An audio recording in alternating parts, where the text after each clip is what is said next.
The first thing you should know about my friend Mrs. Filholm is that she doesn't seem to sleep, and she doesn't seem to need it either.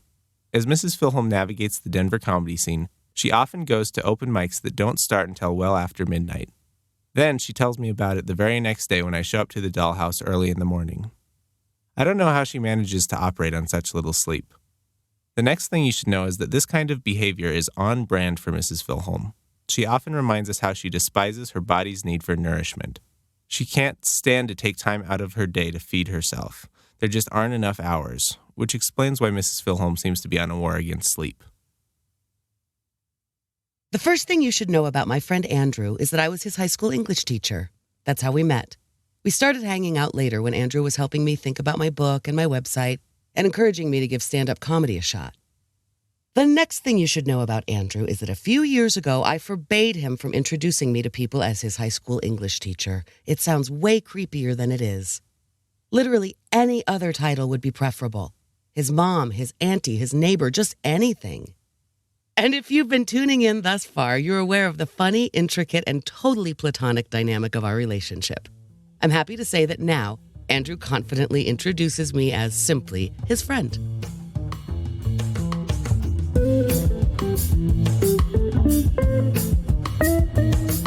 Welcome to Half My Age, a weekly show in which a 25-year-old adult and a 50-year-old child help each other make sense of the world.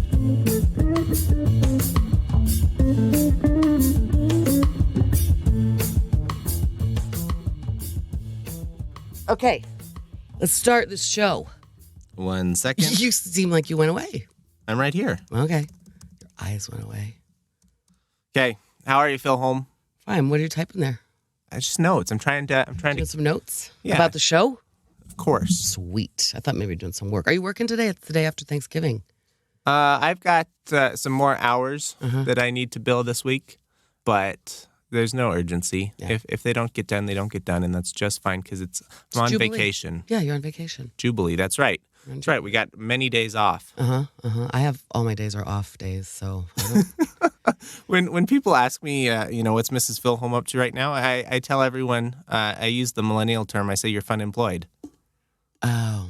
What do you say? You would say you're working on your book or something, but you finished the book up. Now you're what are you doing? You're pimping out the book. You're prepping for. Do you mean like a when they major ask what I'm launch? doing for Skrill? For how I'm making my paper? That's what people are asking out there? They want to know? Yeah. There's a weird thing that they It's care a topic about. of conversation last night at dinner. What's Mrs. Filholm up to these days? Okay. Well, what I'm up to is different than how much money I'm making. Well, it's both. It's open mic comedy. How does she manage to stay up so late? Hitting on my first point today. Well, she's not currently going to a jobby job. That's how. That's definitely. Oh yeah, for sure. Absolutely. I have I was telling somebody I have quite a disciplined schedule. It's just that it's skewed around midnight right now. Mm-hmm. I mean, what I'm working on some things is what I'm doing, and it's a little scary, right? But we have the book launch. It will be in the past by the time this comes out. But I'm trying to ramp up Mama Bear the show. Mm-hmm. I'm taking a class in January. What class are you taking? From a comic. Oh yeah, comedy class. Mm-hmm. And and exclusively it's an all women's class, and it's exclusively for me to work on that material, the material about raising teenagers, and then anyway, so that's what I'm doing. I am currently what's in progress. Yeah, and I'm still building towards things. The return on investment is not good yet. I mean, I'm still putting out there more than I'm taking in. The book is selling nicely. That's great. That is good. But you don't make a ton of money selling books, Yeah. So yeah, it's scary. I am at a scary place. I am at a place right now where I could easily right now go, that's it. I've had my fun. I've tried some things here. Jobby job. I need to go get a jobby job. I've got my toe in some waters, so I get recruitment emails every day, and once in a while something looks kind of interesting, and now they're looking more and more interesting. To tell you the truth, it's like, oh God, wouldn't that just be easy to just go to a job? Sometimes it seems that way in your brain, but then you think about it. Well, that's the problem. That's the problem. So the truth is, I am still building a thing, and I am still trying to trust that if I just keep going, it'll happen. I'm scared. Well, I'm very impressed with the coloring book itself, the fact that it's selling well, and also you've told me a couple times, 2 weeks in a row, that your launch party has oversold. You passed the thresholds 2 weeks ago. You were at capacity, and this week you said you've doubled capacity, which is fantastic. I think this episode comes out too late for people to come. It does, but you left a reminder in the last one, so hopefully they'll show up. Well, and that's the thing. It's a lot of not just my friends supporting me. I mean, there's certainly friends and comedy people supporting me, but it's also I can watch it and go, those are strangers sharing that. Very cool. Yeah. And I mean, I'm getting paid a little bit money to do comedy now, which is weird. Like when I host a show and I've got a couple of paid shows. It's not enough money. It's not a ton of money, but it's like, interesting. I didn't know that was possible. It's not why I'm doing it, right? And to get kind of picked for some things like that feels great. Feels nice. That's great. It's not how I'm making my money. Let's make no mistake. But it is encouraging that's how I'm going to make my money. It's not how I'm making my money, but it's how I'm making my money. No, it's how I'm going to make my money. I'm going to make my money. I had a very weird 3 days in which I met 3 interesting characters. The ghosts of Christmas past, present, and future? Okay, I mean, the Father, Son, and the Holy Spirit. The triumvirates are very important.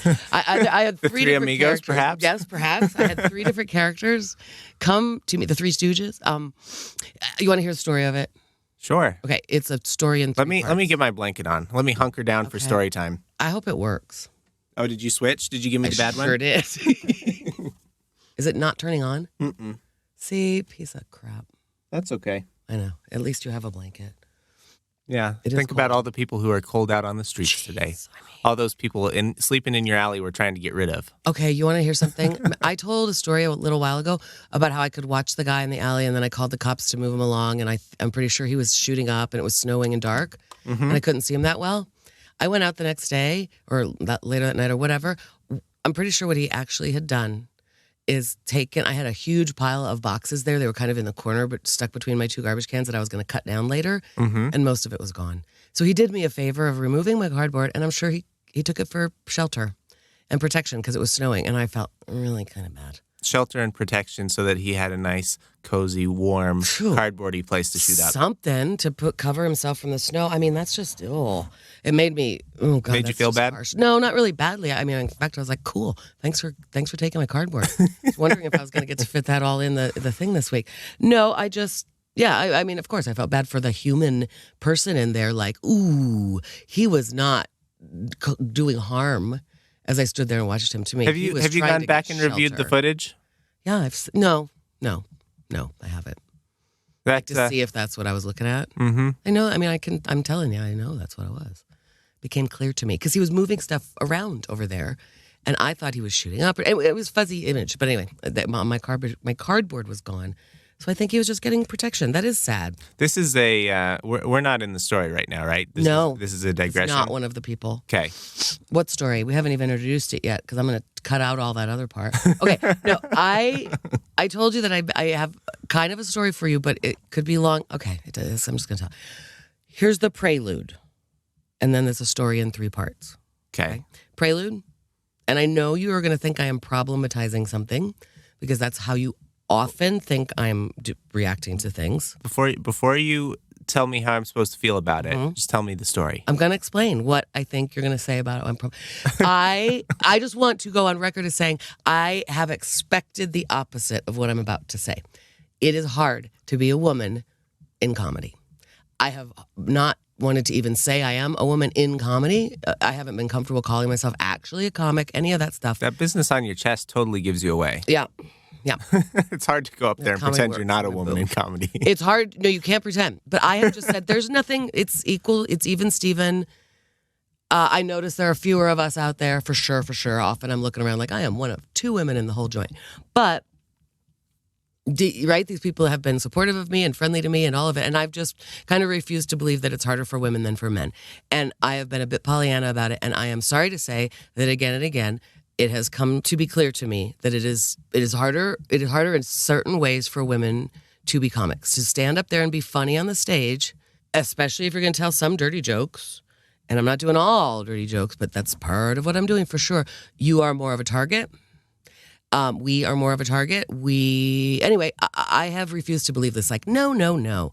One thing is very clear to me, and this is not a joke at all. I cannot be on the dating apps. I am completely done with Hinge for good reasons, and all of them, unless I completely go have a separate character on those dating apps. Mm-hmm. Because I want people to know where I am every night of the week. I put it on my social media, right? Yeah. I want you to come. I want you to see shows. I want you to pay for shows. I want you to buy my book. I want you all of it. I'm a big, yeah. That combined with the internet, puts me at a great risk. It just does. And I'm learning about it. It's creepy.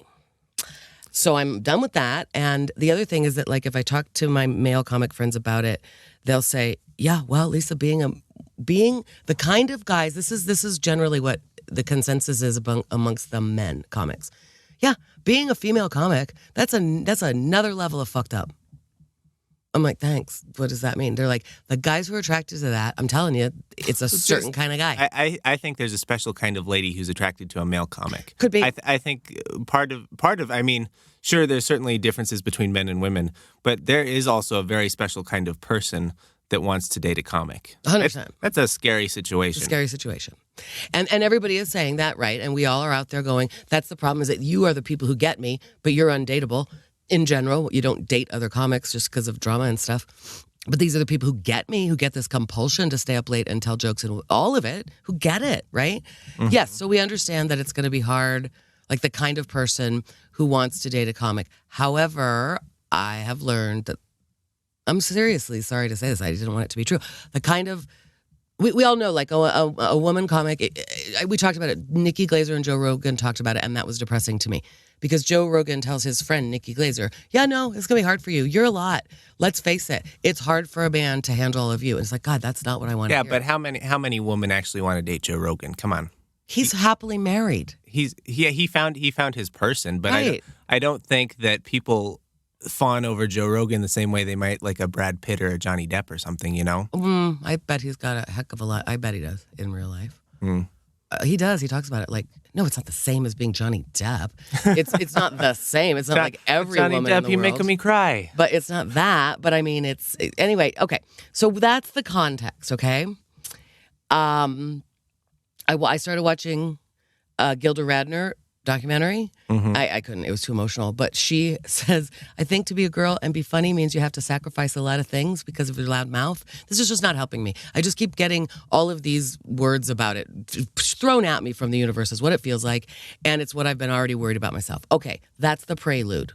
Part 1. This says, I am going to fictionalize some of this because I have to. But I'm going to tell you the story. To protect the guilty? Yep. So there was one night that I did a paid show. I was on the bill and then went to see a band. This is tangentially related to Hinge and the dating apps, but I'm not going to say more than that. Anyway, it did not go well.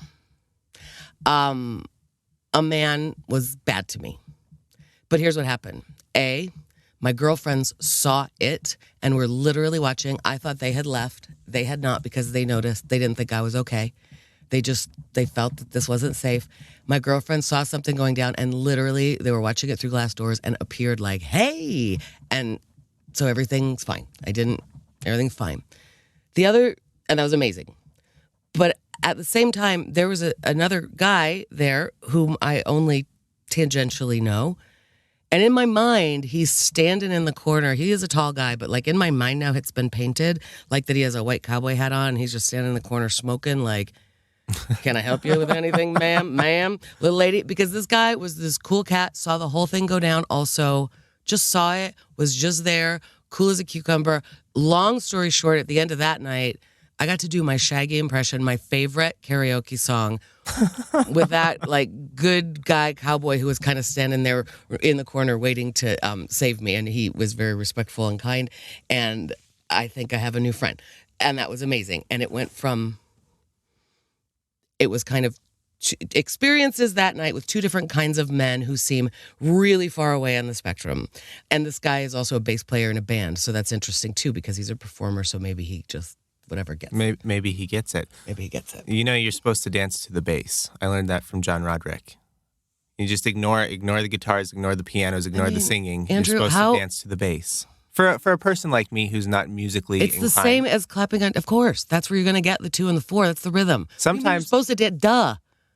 Or the drum. Sometimes people don't know this. They don't grow up. What are they dancing to? I have no idea. I still, to this day, if you put me on a dance floor, I flail and I throw my arms out in some kind of way that's amusing to other people, but I don't know what I'm doing. Right, but I'm just telling you, you are dancing to the bass whether you know it or not because you're feeling it.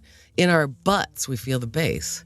In our butts, we feel the bass. Mm-hmm, and in our hips. butts, we feel the bass. Okay, that's part 1.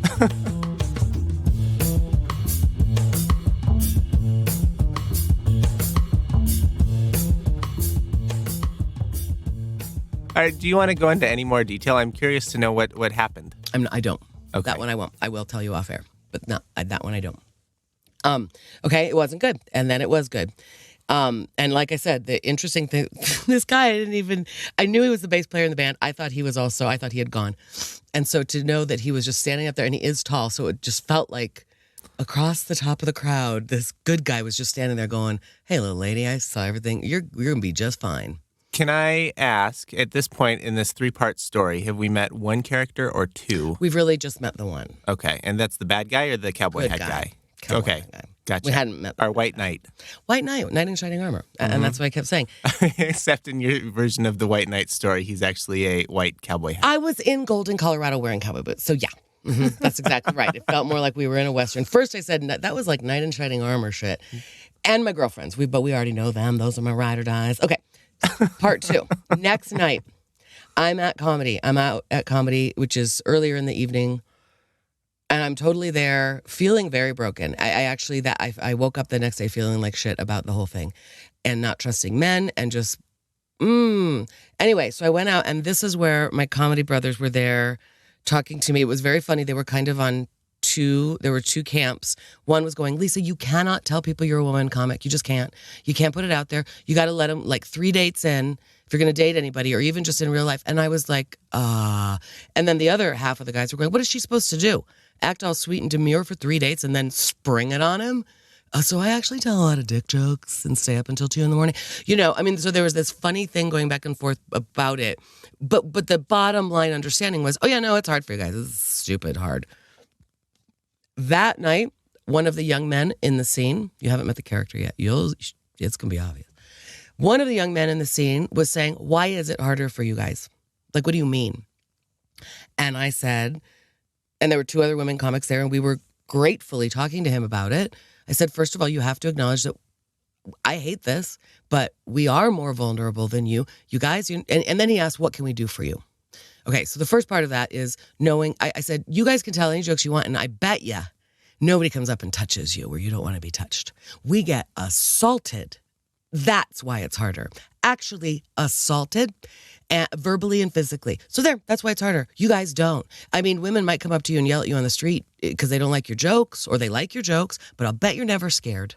And I have been scared. So then he very, very kindly, this is a beautiful young man who said, what can we do to help you? And I went, first of all, asking the question is amazing. And I stood there and I have this answer so ready that the 2 other women comics were kind of going like, preach, amen, yes, that. Testify. Exactly. I went, basement, bottom level, walk us to our cars. You got to make sure we're safe, you guys. And we hate that. And we feel like it's a burden to you. And it's not because we're fucking precious. It's because we are weaker and more vulnerable than you against guys who come up and try to accost us. So please walk us to our cars. Please treat us like equals. I mean, as much as possible. Welcome us here. Remember, let us have bad days. Let us when we are not funny. You know what I mean? Don't make us carry the representation for all the women, because you hear that sometimes. And then I said, and roast us. You have to keep roasting us. You have to tease us. And it has to be clever and good like you do for each other. Because if you stop teasing me, I know I'm not equal. And that they were surprised and thrilled to hear that one, right? Because that's the fun part of it all. Mm-hmm. And boy, do they roast me. Can I, in progress, real-time follow-up? Yeah. Can I ask if you still have your taser and if it's still a prop in the comedy scene? I have my taser, and everybody just knows I have my taser. Uh-huh. And we don't bring it out and play with it anymore. They also know I usually carry a bag of meat. A bag of meat. Yeah, I always forget to eat, as you know. So sometimes when I'm going out, I just take a bag of like. I thought you would use it like as a blackjack to club someone over the head with, No, like just I know. just an 8-pound ham. No, I'm just a random person who has protein in my bag, and so they'll say that about me. Yeah, no, they know I still have the taser. Yes, I still carry it with me. just curious. No, yeah. Speaking of which, speaking of safety, I texted, or I put this too in our follow-up show notes. On Sunday night, my phone died. It was charged. I had my charging cord. I'm like very, very smart about it. I have all my stuff. I'm gonna note the dead phone, but I want to carry on. This is part of it. I was out doing comedy, and it did not. I didn't know how I was going to get home because that's my lift. You know, I wasn't driving. I was out. Again, very vulnerable. No big deal. I have a ton of friends there, but that took a guy came and called me a lift. And of course, he was trying to do it on my Lyft account. And then I needed a code, and my phone was just circle, dial, weird shit. I had to plug it into my computer, and it was so stupid, Andrew. I just felt very vulnerable. And this nice man got me a Lyft ride home, paid for it. I Venmo'd him when I got home. Thank you very much. Everything's fine. But again, he felt kind of like knight in shining armor. It's not that big a deal to just give your friend a ride. But I realized, oh shit, I feel so vulnerable. Here I am. Shoot, it's late at night. What am I doing out here? You know? Okay, so carry on with this other night, the second night of our story. I was crying at the bar a bit because I was sort of telling the boys what had happened the night before, and it felt very, very good and indulgent, and I did jokes and they weren't even that funny because the night before, my set, I was so proud of it. I just felt like I killed. So I just did a set to just kind of work it out. Wasn't worried, felt real cool. Like specifically was there to be with these guys who I knew would make me feel better, and they did. It was just kind, and we had this wonderful talk. Then a character appears, and in my mind, again, like coming through the mist. Okay, I had met her the week before, at this very mic. And in my mind then, she kind of only side-eyed me. She was sitting at the bar. Are you a comic? And I said, yeah, I'm a comic. Are you a comic? And she said, used to be. And that's all kind of I like heard. the guy from, what's the dude abides? The Big Lebowski? The guy he's got that kind of voice, the grizzled cowboy guy. Yeah, exactly. Right. No, the character's not unlike that. There's also Carrie Fisher plays a character in 30 Rock with Tina Fey. Now, this is a bad example because that's literally where the show where Alec Baldwin says never go to a second location with a hippie. But Carrie Fisher plays it, which is amazing because it's Princess Leia. Peace. Yeah, but it's her Princess Leia, her mentor. Okay, so this woman appears. So on this particular night of our story, apropos of nothing, I do not know that she heard my set. I don't know anything about it. She's talking to another young woman comic who adores me and calls me a mentor and asks me for whatever. And I just went up to give my young friend a hug goodbye. And this woman looks me in the eyeballs and goes, I've got some notes for you. And I went, I don't want notes, man. My set tonight, I was just tired. I was just, yeah, thanks, man. And she goes, I'm not talking about notes about your set. And then she started spitting words at me like, I want you to know that you shouldn't pay attention to what the boys say. Don't ask men about your jokes. Don't ask men if your jokes are funny. Okay, I'm just telling you. They think you're here to date them, and you're not, and you've got things to do. And it was like this. And I, as we have talked on the show, I have also been talking about that, like realizing when I go to Comedy Works, I can say things that land and get a response that would never ever. Like, what is the open mic scene is doing me so much good, but there are certain parts of it that's like, it's literally not even a test. I mean, what I have to do is then imagine a layer of, if there were women here, they would love this. Mm-hmm. In the past week, I had been joking around and in a kind of arrogant, stupid way at the open mics, like going, I'm imagining you people are getting my jokes because you're middle-aged ladies. That kills with, okay? So that's like very much a part of my thing. This woman tells me she's 64 years old. She's a retired comic. I'm not going to mention her name. She's kind of a big deal, especially in this town. She does know what she's talking about. I wrote down some things she said, like in my lift on the way home, because it was so like, don't worry about what the guys think. And I was just like, okay. And then because I had been emotional and crying about my previous thing and the guy in the white cowboy hat and all of it, I was just sort of like, okay, all right. But I mean, these guys are telling me I can't be, like, being a woman comic is a liability. I'm never going to find love again. At a certain point, I realized the funnier and more successful I get, Andrew, the more unlovable and undateable I become. So I'm feeling like I've sold my soul at a crossroads to the devil. Mm-hmm. And I'm contemplating that, like, And this woman says to me, now I'm going to tell you a very cleaned up version of what she said. She said to me, listen, do you want to be heard or do you want a man on your arm? And the fact that she said heard just about crumpled me, because it's like, oh, you get what is it that I'm doing out here? I so totally want to be heard. Okay, now I'm going to tell you what she actually said, and we're going to cut it. Okay?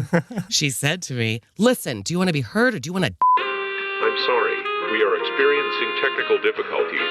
Please stand by. Okay? So she said an X-rated version of that, and I laughed, and then I cried a little, and then I said, listen, can I have both?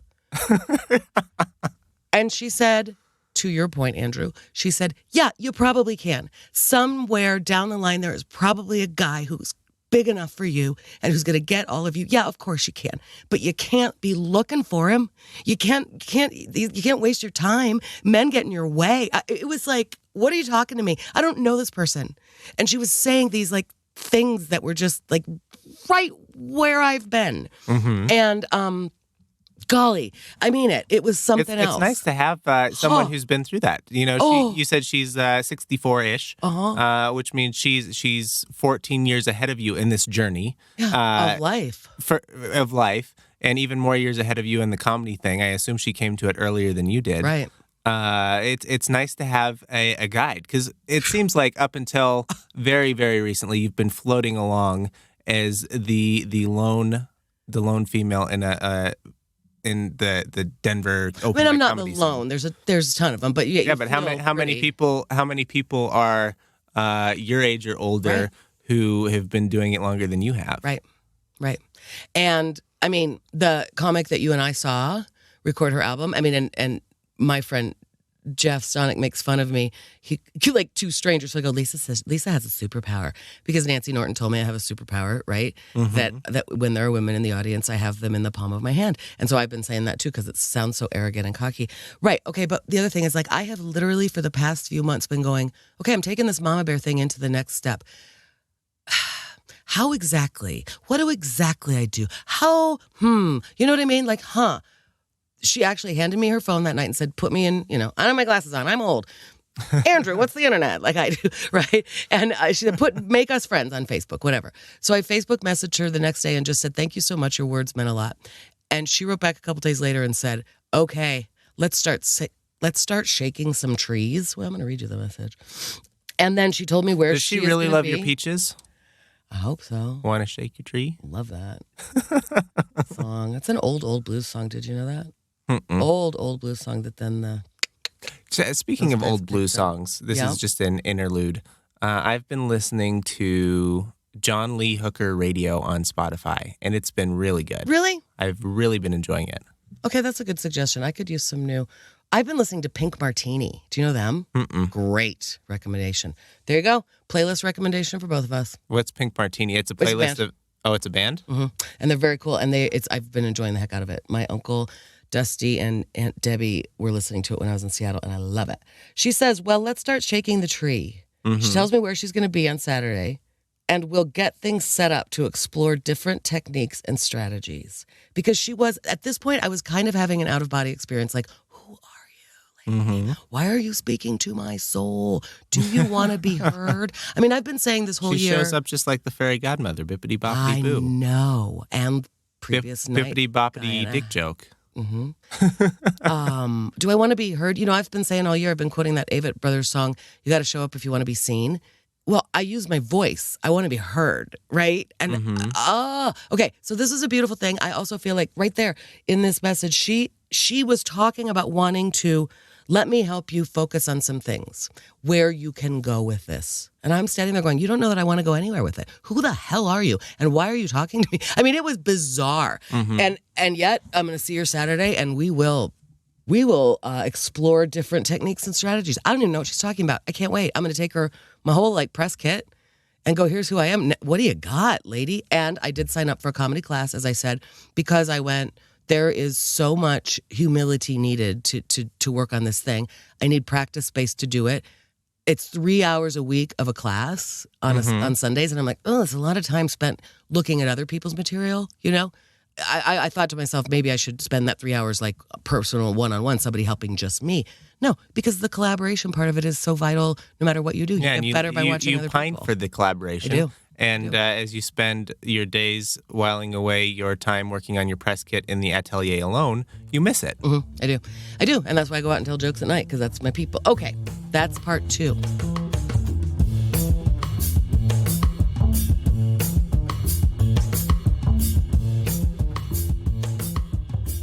So we got White Cowboy Hat, and then we've got Fairy Godmother, who talks like the character in... The listeners don't know what she really said. Oh, yeah. Okay, yeah. She's saying... Right. Says, you better believe it's the opposite, though, because he says, dude, do you have to use such foul language? And the dude kind of goes, meh. So she's the opposite because she uses foul language because she's a comic. But the listeners don't know the foul thing she said.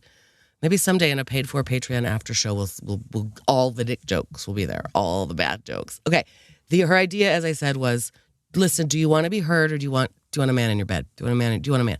And I went, oh, yeah, I literally have already just learned that last night that I can't be looking for a man. It's just a reminder. A friend of mine, this is a side turn. What? Side road? Another digression. Another digression a little bit. Sorry, I just fucked it up by spending too long talking about it. A friend of mine said, why were you on Hinge? Why? Can I ask you something? Why were you looking? And I said, oh, yeah, that's a good question. I literally think it was, I just thought, wouldn't it be good to have somebody my age to hang out with or something? And then I also realized, Andrew, I started this thing today telling you I'm a little scared. And I realized, I am at a crossroads. I am at a threshold. I am at a place now where it would be very easy to quit and just go, okay, you're not making enough money. Stupid to live off your savings any longer. Go get a fucking 9-to-5 job. Or and I thought, wouldn't it be cool if I had a cheerleader to go, I've got your back, Mm-hmm. And I don't. And it's time to just keep doing it by myself. And I know that. Okay. Third character in the story. Well, you've got a lot of cheerleaders. I have so many cheerleaders. They all show up at your show. I have so many cheerleaders. I see them every single night. And that's what I've come to. But sometimes you just go, I wish I had a guy. I wish I had a steady. I wish I had somebody who cared about me more than anybody else, right? Yeah. I wish I had it was, last week we talked about the clean comedy night, and you've got so many people who come out of the woodwork when you say, hey, I'm going to be at this place at this time doing my thing. That's got to be a comforting feeling. You have a lot of cheerleaders. There's a lot of people in your side of the court, on your side of the court. So many, including strangers like this woman. You know what I mean? Yeah. Now, you were just saying, when I tell people I'm going to do a show, so many people come out of the woodwork, including creepers. Yeah. So that's you got to take the bad with the good. That's right. So that's fine. And to just acknowledge that what I'm doing is putting myself out there vulnerable. I have so many cheerleaders. That's exactly right. But this friend asked me, why were you looking for a man? And I went, I don't know. I know I'm not ready for a real relationship, right? I was like, I had to admit it. I said, because I'm scared. Because I am at a place right now. And you know what? In the past, it's not been, whatever. It's on me. It's on me. Other people can bring me down, in fact. Okay. Third act. Okay. Next night, went out to do comedy again, feeling much better about everything, but still kind of raw and wounded from that icky thing that happened 2 nights before. So just feeling the love of my friends, right? Loved up, did a great set. I was actually really proud of it. Tried some new stuff. It was really fun. That night, a stranger, a woman, again, out of the blue, she was an audience member at this bar, gifted me a prayer candle with Betty fucking White on it. You've seen it on my Instagram. Last week when we recorded this show, I told you how I was canonizing all the Jewish funny ladies, how I pray to St. Gilda, St. Joan Rivers, pray for us, right? I mean, like St. Mary Tyler Moore, not Jewish. But I mean, my point is like, I have put that construct into the universe right here on this podcast that like I pray to was she and a canonize listener? the funny ladies. Were you ladies. able to ascertain that? No, she just had it. She just gave you the candle and laughed. Yeah. She's not a podcast. No, in fact, I think she randomly had the candle and just realized it belonged to me. I don't think she brought it like because she knew I was going to be there. She was not somebody who was dating me on Hinge. No, I think in fact she got it like at a craft sale. Mm-hmm. Or something, a Christmas. I think she literally had purchased it that day and just met me and went, I have something that's for you. But I mean, again, what just happened to me? A Betty White prayer candle, it's everything. It's that is everything. You're here for this. Favorite thing. Everything is my favorite possession right now. Dude, that's Where do you put that? Are you going to make a little shrine? You gonna Maybe. Maybe the shrine it belongs in the bathroom because I feel like that's where you put a comedy prayer candle. I mean, right now it's on my kitchen counter. It's beautiful. I want to make them now with all. Probably somebody is, and it's probably an Etsy shop, and probably there is a Saint Gilda candle. Holy cow! I mean, okay, so that's three. That's a triumvirate. That is the three characters of 3 Nights of My Life, and I think the underlying story is just keep going. Yeah.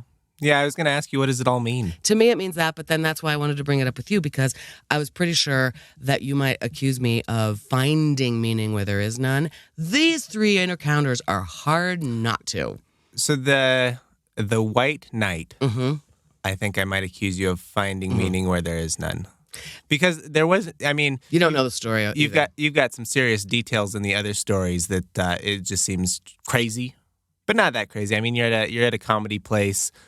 This lady who used to do comedy, used to be. Could have been a contender. That's right. It makes sense that she's there. Yes. The Betty White prayer candle is strange, but not. Yeah. Agreed. Explainable. Yep. The cowboy hat guy who wasn't wearing a cowboy hat, that's explainable too. Yeah. Well, and the thing that I discovered in Prague when I was hitchhiking naked to Budapest was that. When you are at your most needy, it seems that people find their way to the people who want to help you are there, or there's someone out there ready to help you. Yeah. Yeah. And I believe that, like in life, how often little angels on our path, I mean, I've written about it in my book. I mean, really about how many times they just show up and give you a Betty White candle sometimes. Yeah. Sometimes. Yeah. Sometimes. Right. Exactly right. No, it just felt, it was all so, right. And I'm meeting people who are at a comedy show. So maybe she would buy a funny comedy candle, right? So she's at a comedy show. You're trying to tell me that after this kind of religious experience, you're back on the path and you're in it. You're committed. Totally right. Yep. Yeah. And and then, like I said, to figure out that, yes, that's all. Yes. That just keep going. That things are happening that I didn't expect and didn't. I mean, we've been talking, why are you doing this comedy? I mean, 6 months ago, we were for sure sitting here in this going, why am I doing it? What is the It's hard to pretend now like it's not a thing, or you're just doing it just for your book. Right? I mean, there's something else going on. That's right. That's right. And then I go, okay, well, I'm intoxicated by being funny. I have needed this. It has been my boyfriend for the year. And I need to remember that, too. When I get lonely or whatever, think, it'd just be nice to have a partner. I go, it's been my boyfriend, and comedy's the best boyfriend because it's there for me every night, makes me better, makes me stronger, makes me want to be a better person. Sometimes is naughty and I'm not a better person, like a fun, and then I go home and I go to sleep and I sleep better. I have to remember that. But yes, what is all this for? To what end? What is it in service of? Why am I doing it? I still am not comfortable telling you I want to do it. But things are just happening without me asking, that I go, oh, there is a little path here. You're not asking, but you are putting in the work. I'm sure putting in the work. I'm putting in the work. And then when people pluck you out and go, hey, I've got a thing for you. Hey, would you be interested in this? Hey, I saw what you did there. Can you help with this? It's like, oh, yeah. And then some of these things are moneymakers. It's like, oh, that's how it works. So, yeah. So anyway, but those felt like a weird kind of 3 holy characters who showed up in my life. I will tell you off air the story of the first night. It's too creepy. But right now I'm looking at a meme on the internet that says, please be as weird as me. Please be as weird as me. Please be as weird as me. Me, every time I meet someone. And this picture right here has this meme has a unicorn riding a bicycle, and so I relate to this. Please be as weird as me. That's obviously unicorn riding a bicycle. Yeah, it's like a cute little. My point is that this is very whimsical. Please be as weird. You're as me. full of whimsy. Okay, I'm full of no whimsy. doubt about but the problem is when you say things like that's something that I might put on my brand. Please be as weird as me. Oh, that means a different thing when you're saying you're out there and you're single. And you're a woman who tells naughty jokes. It means a whole different thing at 1 a.m. That's right. That's what there's something I can't get past, which is just how late all this stuff happens. It's in my cold open, and there's a million people out there saying nothing good happens after. I know. Insert your time here. It's not that crazy that bad things seem to happen that late at night, especially at bars and stuff. But it's like, why does it have to be that way? It's just the way it is. I know. It's funny. It's that human pattern, I suppose. By that time of night, you're either asleep or you're drunk. There's no other. Or you're telling jokes. And not all bad things happen late at night out there. I mean, that's the truth, is that like a heck of a lot of good, fun stuff happens. Okay, I do need to make something clear. Mm-hmm. No mic starts past midnight. You told me you went to one that was at 1 a.m. I was there at 1 a.m. and it ended at 2 a.m. But it started at 10:30. I mean, I'm just like, it is kind of weird. None of the mics, there is one mic I go to that starts on purpose at 11 o'clock on Tuesdays. And sometimes it's just like, I got to go home too much. This Tuesday I didn't do any other mics. I went to that one and I baked snickerdoodles for the boys and I knew it was going to be it was right before Thanksgiving and it was snowing like crazy, freezing snow, right? What a confusing thing you're putting out there. Not only are you out there saying dick, but you also, have a snickerdoodle, bud. Exactly right. And here's the cool thing what these guys get. Those guys get it. That's not confusing to the comedy guys. The comedy guys are the ones who come to me and make my stuff. If I take their notes, it's often, here's a way to make it nastier. Right? I mean, if it's funny, they're going to give it to me. They're not confused about the brand. They are not confused about You got the person. so much going on. And I've known you for a long time, but I'm trying to get everything straight in my head. If I was a listener to this podcast and I had never met you in real life, maybe if they've listened to enough episodes, they'll have some kind of indication of who you are. But if someone's starting fresh tonight, we know that you're a lady who tells dirty jokes late at night, but you also have a soft, sweet side, and you'd like to be cared for. And you also have a giant bag of meat in your purse, and seemingly these celestial beings are seeking you out currently to tell you that you're not too much, you're just enough, and you should lean into it. Yeah, or you are too much, but just keep going. Stop apologizing for it. Could be. There's so much. I mean, I'd like to have some kind of. Have you seen a new thing people do at concerts? They put a painter on stage to paint the show as it's happening. They've done that, yeah. Ramble Campbell used to do it at Red Rocks for years. I would like to know what this canvas of today's show looks like. Okay, I wish we had that. I know a woman who does that in the comedy scene. She does sketches of all of us. So we could have her sitting she does live painting at certain shows. Mm-hmm. So yeah, I guess we could have her here painting our podcast. I know. I mean, I don't know, Andrew. It's confusing, and that's why we're able to have, I think this is episode 46, 47, 45, I don't know, somewhere in there. And there's 50 or 47 first things that people need to know about you. Mm-hmm. And you.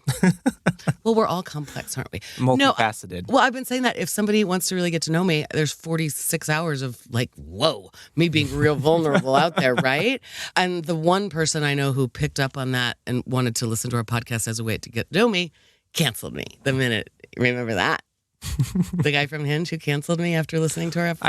I think he was probably very scared, and I think this is the problem with dating a comic, male or female, is that no matter how much you like the person or how much you love them, you'll probably still have a very deep-seated fear that they're going to talk about you on stage 100%. And it's going to be hilarious, and they're not going to look good in it. Yeah, you know. Yeah, I think it's a self-confidence thing. I think so too.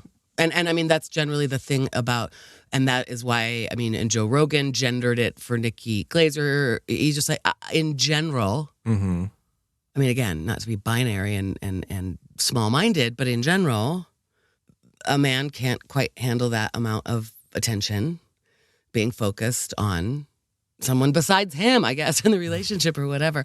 Yeah, I don't know. I find that hard to believe. You know what I mean? What do you mean? I'm also very supportive I can be supportive of you too. You know, I mean, I find it hard to believe.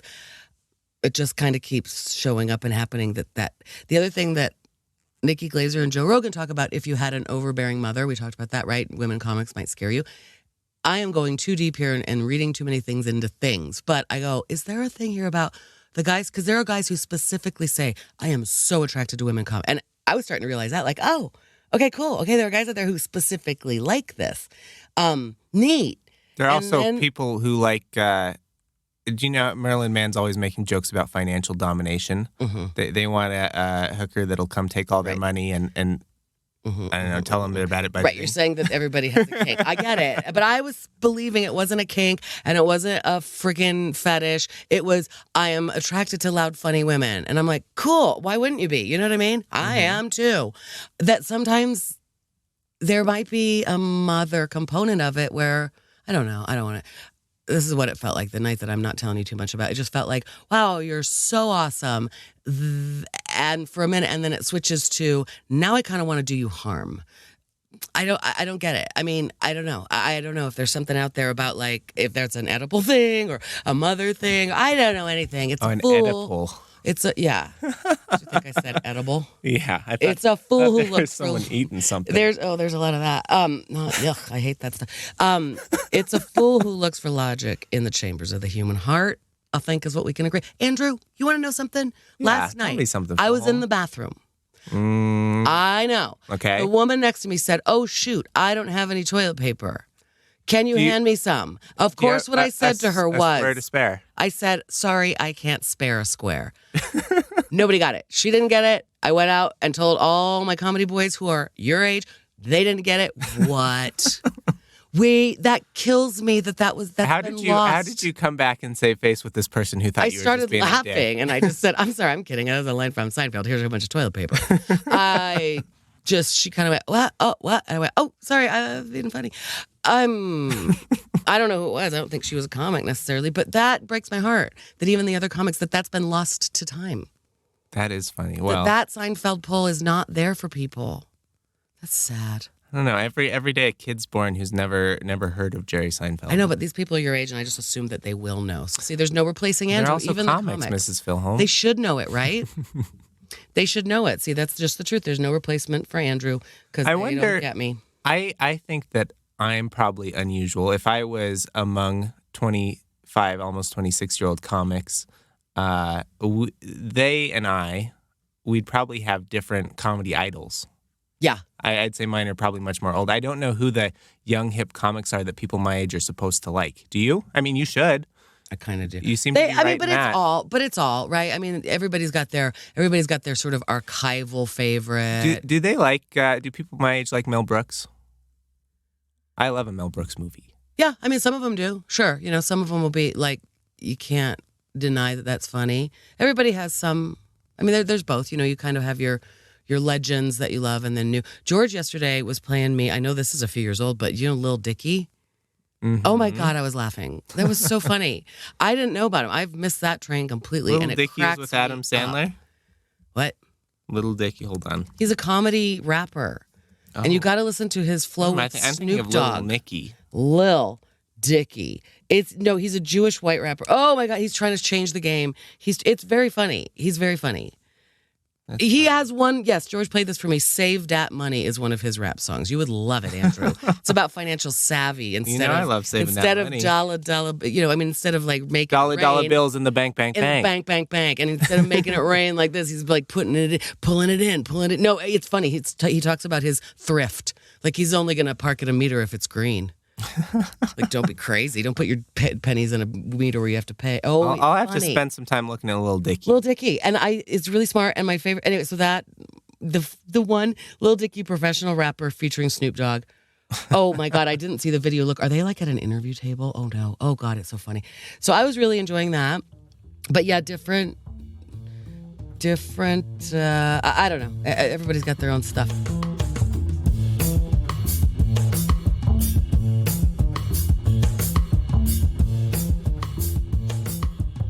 My son George came out on Thanksgiving night with me. I went to Orphan Comedy, Orphan Thanksgiving. A comedy for people with no parents? Well, it was Thanksgiving for people with no parents or families who, like some of us, me, I went to the family Thanksgiving first, the people who love me. And then I went to comedy Thanksgiving, the people who get me. And I brought George, and he hung out with me for quite a long time. He wasn't going to. He was just dropping me off. But he did come, and he did hang, and I realized at one point the reason he was enjoying it, and he finally said it, he goes, "Oh, these guys roast you like Augie and I used to do, only you laugh a lot harder at it. You take it a lot better and you give it right back to them." I'm like, "Oh yeah, well they're not my sons." And when they do it, I know it means they love me. When you kids would be mean to me, I knew it meant you hated.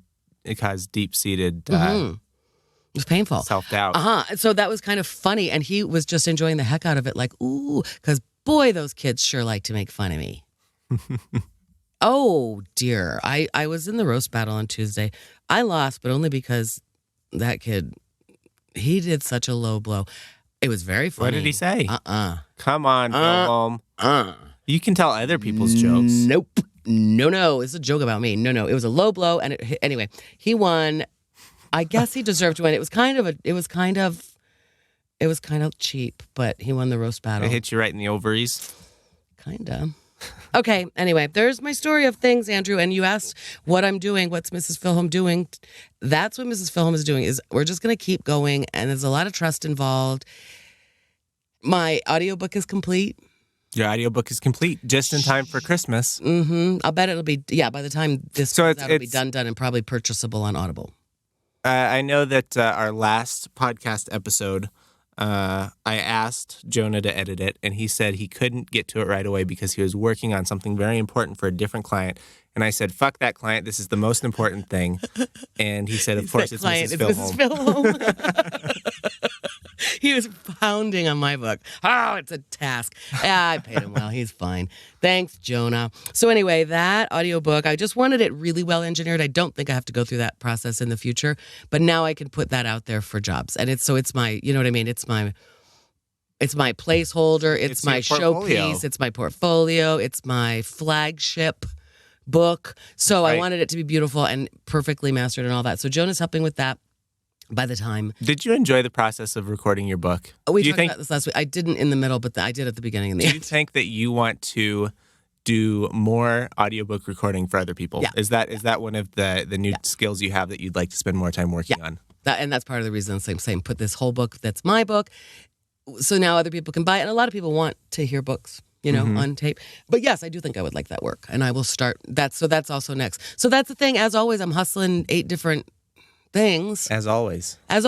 But I think that they're starting to kind of funnel together, maybe.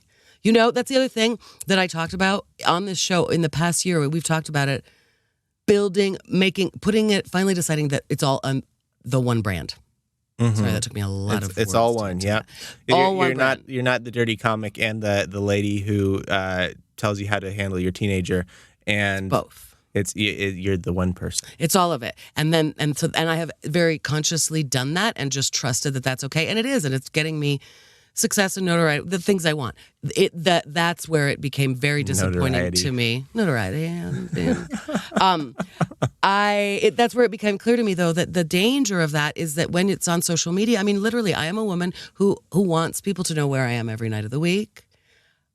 And then people might come. If I also put myself out there as single, probably I should go back to wearing a wedding ring or something. I mean, if I put myself out there as single and looking, oh no, bad misstep. Well, I learned that. It seems obvious now. But I mean, even on this podcast, we joke about OPSEC, and I make no precautions. I just assume you can find me.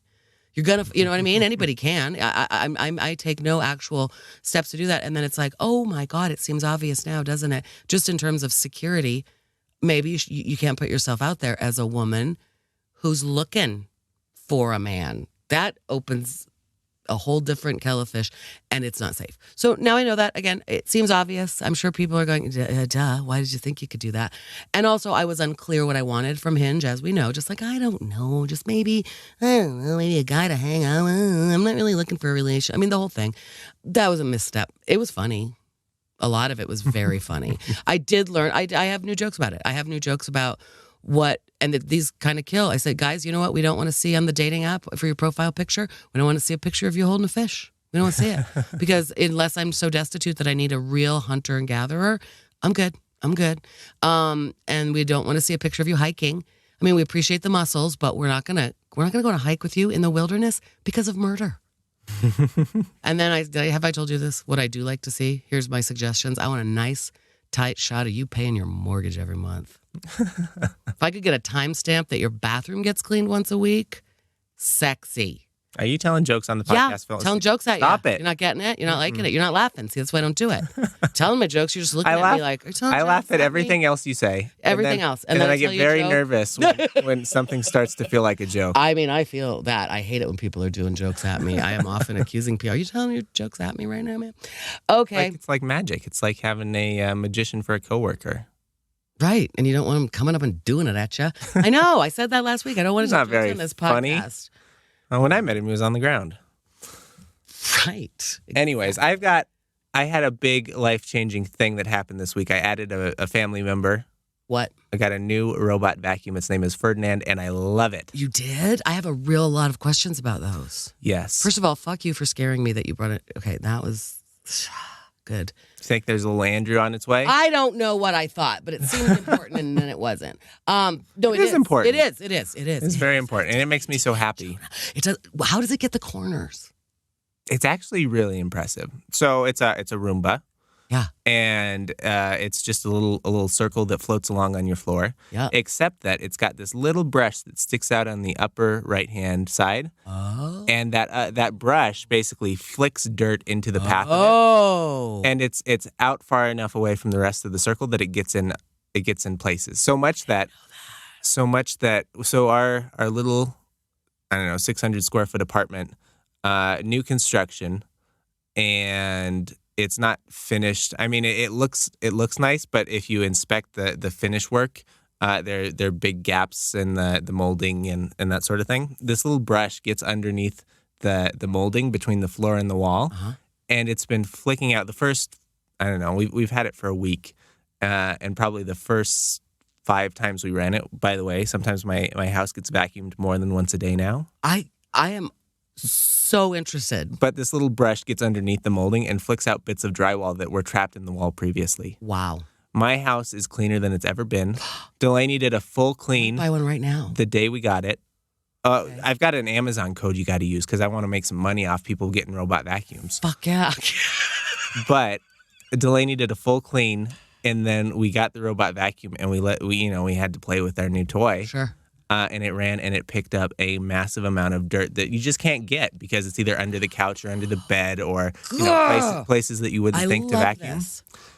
It's amazing. And now, sometimes you're walking around barefoot in your house and you feel just a little bit of dirt underneath your foot. There's not any of that. I want one. I'm not kidding at all. I've been thinking about Roombas this week because one of your former classmates, I don't think they graduated the same year as you, but they posted a picture there. It's a couple, and they teach elementary school now, and they both do. And they posted a video of a talent show at an elementary school where they teach, and this kid's talent was being the Roomba. Oh my God, he's a kindergartner. I have watched it 5 times, and I told them I'm stealing this act because imagine a little kindergarten boy. He very seriously is just crawling on the floor, but he's doing all the things like he's bumping into the wall, bumping in and backing up. He's like doing the little hand thing, picking up pieces of paper. It's so brilliant. Like I'm like, that is a mind that I love. This is a kid who has sat there, watched the family's Roomba vacuum, and put it into his body and made it into a stage show. Oh my God, I love that kid. That kid is destined to be an engineer or a comedian. I love it. So I've been thinking about it a lot. I want one so bad. What's it called? Can you give us the actual man style name? I have I don't have the Amazon. Well, 1 second. Stand by. Please. I will get it for you. Please. Because I don't own a vacuum. Oh, you need one. I know. You need one. Whew. Are you ready for it? Yeah. It is the iRobot Roomba 675 robot vacuum Wi-Fi connectivity. Works with Alexa. Good for pet hair, carpets, hard floors, self-charging. By iRobot. Whew. The one I got, so I actually got mine from Best Buy, and it was $230. And today on Amazon, today just happens to be Black Friday, you can get one for $200. So it's $30 off the price I paid. 675 robot vacuum Wi-Fi connectivity works with Alexa. Good for pet hair. Carpets, hard floors, and self-charging. Okay, that's the one. Black Friday deal. That's the one. And so I want to make I want to warn people. I think this vacuum is good for you for 2 reasons. One, you've got a ranch-style house. Yep. So there's only one level for it to do. And 2, it's very small, your house, the doll house. If you have a larger house, there's fancier Roombas. This one works randomly. It's like you said, it goes in a direction, it bumps into the wall, it turns, it goes into that semi-random direction, bumps into a wall and turns. And it's going to basically run for an hour and a half until the battery gets low. It's not super loud. Okay. And it's just going to keep bumping into walls until it runs out of battery. Then it goes and finds its little charging area.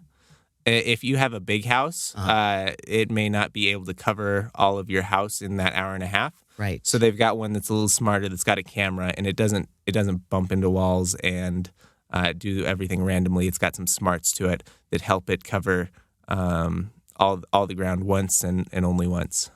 I Love it. I might have to do it. What do you think it'll do about my sheepskin rug? I'm a little... I think it might have trouble with your sheepskin rug. Will it just avoid it? It might be tall enough. It might stick up off the ground that it bumps into it instead of trying to crawl into it. Which would be fine with me because then I could do that. That is so thick that I do it with a shop vac, you know? Mm-hmm. You just got to, that's the answer to that. But so every day when I run this thing, it's become a new little ritual that I have. I put the bar stools up on the counter. You don't have to. It'll navigate bar stools fine. I do bar stools. It'll mostly ignore that area. I pick up the charger cords. We've got some low outlets like next to the bed that I plug my phone into every night. I put the charger cords, tuck them away so they're not on the ground. But you don't have to. I watched a video on the wire cutter. Of course you did. The guy basically dumped a bag of flour on his floor and threw his charger cords in the flour, and had the robot vacuum just go over it. That's an amazing test. And it did okay. It did pretty good. Nothing broke. There was no catastrophic failure. But one of the reasons I can recommend the Roomba, one of the reasons the wire cutter was able to sell it to me, was that it's repairable, and they still sell parts for the original Roomba that came out in 2002, and they're very, the parts are cheap.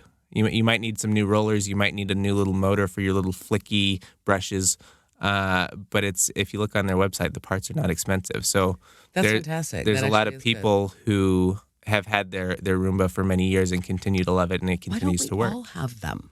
I don't know.